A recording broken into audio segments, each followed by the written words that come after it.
കുറേ ദിവസങ്ങൾക്ക് ശേഷമാണ് ഇവിടെ മീൻ വാങ്ങിക്കുന്നത്. അതുകൊണ്ട് തന്നെ പല വെറൈറ്റി പല സെറ്റായിട്ട് കുറച്ചധികം മീൻ അച്ഛൻ വാങ്ങിച്ചുകൊണ്ട് വന്നിട്ടുണ്ടായിരുന്നു. വെട്ടിയ മീനാണ് വാങ്ങിച്ചുകൊണ്ട് വന്നത്. ഇനി അത് കഴുകി നമുക്ക് കറി പീസസ് ആയിട്ട് നമ്മുടെ ആവശ്യമുള്ള പീസസ് ആക്കി എടുത്താൽ മതിയായിരുന്നു.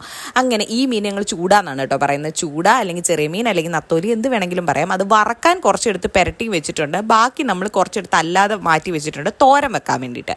പിന്നുള്ളത് ചെറിയ നെയ്മീനാണ്. ഇന്ന് നമ്മൾ ചെറിയ നെയ്മീൻ മുളക് അരച്ച് കറി വെക്കാം. അല്ല, മുളക് കറി ഇല്ലല്ലോ, അത് വെക്കാമെന്ന് വിചാരിച്ചിട്ടുണ്ട്. അതുപോലെ തന്നെ കുറച്ചെടുത്ത് മാറ്റി വെച്ചിട്ടുണ്ട്. അത് നമുക്ക് വേറെ ഏതെങ്കിലും ഒരു വെറൈറ്റി ട്രൈ ചെയ്യാം. എൻ്റെ മനസ്സിൽ ഐഡിയ ഒന്നുമില്ല, പക്ഷേ ഏതെങ്കിലും ഒരെണ്ണം ട്രൈ ചെയ്യണമെന്ന് വിചാരിച്ച് എടുത്ത് വെച്ചിട്ടുണ്ട് കുറച്ച്. അങ്ങനെ ഇന്ന് നമ്മൾ മീൻ മുളക് കറി വെക്കുവാണ്.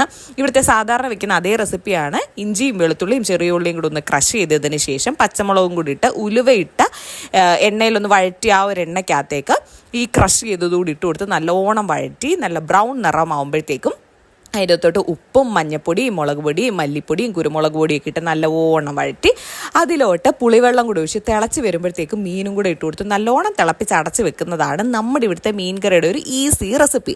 അപ്പോൾ അങ്ങനെയുള്ള കറിയാണ് ഇന്ന് വെച്ചിരുന്നത്. കൂട്ടത്തിൽ ബീട്രൂട്ട് തോരനും ചേനയും പയറും കായും മത്തങ്ങയും ഒക്കെ കൂടെ തേങ്ങ അരച്ച് വെച്ചൊരു കറിയും കൂടെ ആയിരുന്നു കേട്ടോ.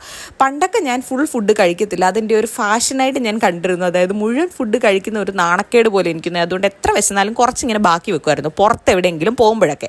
പക്ഷേ ഇപ്പം അങ്ങനെയല്ല. ഞാൻ എവിടെ പോയെന്ന് പറഞ്ഞാലും എനിക്ക് വേണ്ട ഫുഡ് മാത്രമേ ഞാൻ എടുക്കത്തുള്ളൂ. ഞാൻ എടുത്ത ഫുഡ് എനിക്ക് അത്ര തൃപ്തി അല്ലെങ്കിൽ പോലും ഞാൻ കംപ്ലീറ്റ് ആയിട്ട് കഴിക്കും. ആ ഒരു ശീലം എനിക്ക് ഭയങ്കര മാറ്റം ഉണ്ടാക്കിയതായിട്ട് എനിക്ക് എപ്പോഴും തോന്നാറുണ്ട്. അപ്പോൾ നമുക്ക് അടുത്ത വീഡിയോയിൽ കാണാം.